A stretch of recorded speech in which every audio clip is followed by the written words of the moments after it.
going on, guys? It's King Schmuck, and today we're going to be looking at our very first quick guide cavalry commander, Genghis Khan, or how I would like to say in Arabic, Genghis Khan. Genghis, without a doubt, is one of the strongest cavalry commanders with the skill tree in the game. He's still reliable, he's still very useful. Regardless of how many other cavalry commanders there are in the game, Genghis still stands at the top for me. Genghis' first skill is the Chosen One, whereby Genghis can deal up to 1700 base damage to a single target. This is an active skill, which means that Genghis will need to fill his rage bars before he can activate the skill. The first skill for every single commander usually requires 1000 rage, but for Genghis, his exception is that he only needs 950, and you'll see why this is useful later on in the video.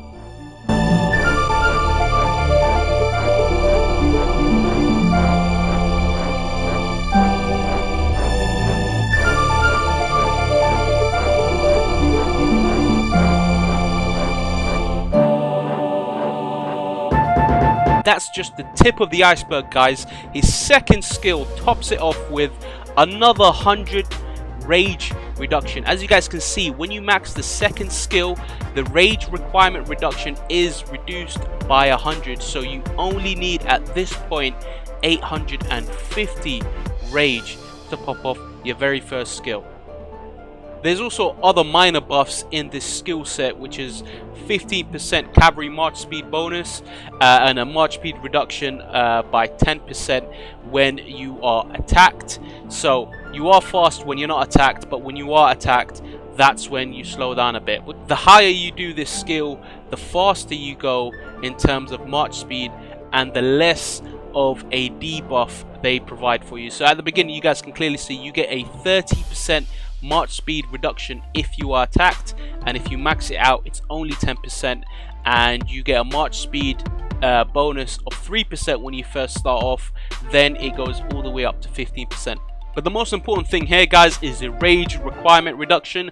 That's why you do this skill, so that your very first skill pops off more frequent and you are able to do 1700 base damage very commonly. The third skill, Nomadic Empire, is pretty straightforward. 30% bonus damage for Genghis, but there's a bit of a requirement before you get that 30%.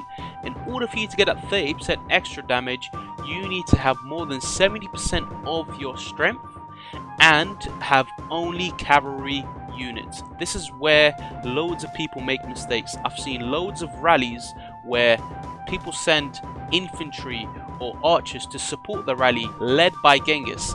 If you have any other troop type, guys, you will lose the 30%. This 30% will be very useless. It won't even pop off. It's a passive skill.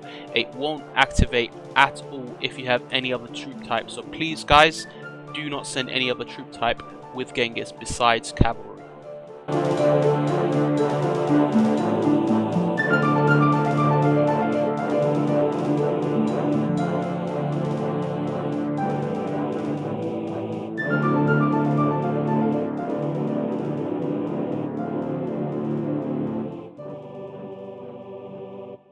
Let's discuss expertise Genghis Khan right now. Let's not talk about Genghis, whether he's 551 or 553 or whatever skill set that you guys are going to be having to do with or having to progress with Genghis. Let's talk about what happens in his maximum potential. Right, so his maximum potential, you get this skill second to none. And it's a passive skill that gives the Chosen One, which is the very first active skill, the one that deals 1700 damage, a 30% chance to activate again instantly. So that means his active skill can be used again instantly, guys. And if you don't think this is overpowered, then something's clearly wrong with your head. Something's wrong with you, my friend. If you clearly don't think that this is very overpowered, something is wrong with you. Alright, sorry about that, guys. We're back. Moving on swiftly to the very last skill that we have, Military Lifestyle. And it's a passive skill that only activates, again, when Genghis has cavalry units. This is just to put a lot of emphasis on Genghis's kit. He doesn't require any other troop type, guys. If you put any other troop types, then his fourth skill and his third skill are going to be very, very useless. They're not going to pop off at all because, you know, someone decided to put other troop types in the rally or whatnot. As for the skill itself, it's pretty much the opposite of the third skill. The third skill says if Genghis is more than 70%, then apply the buff. If he is less than 50% in this skill, then apply a different buff.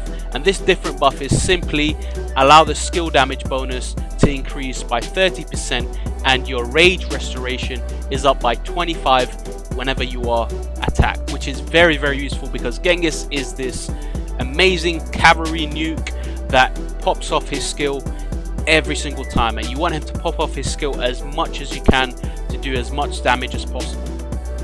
Guys, I'm not going to do too much of the talent tree because this is a beginner's guide and I want it to be as minimal as possible, but this is my talent tree build. I always finish off the skill sect area of the talent tree and then I go up to the cavalry. So if you are going to build Genghis, go for the skill tree set first, then go up to the cav. But this is how it looks like for me.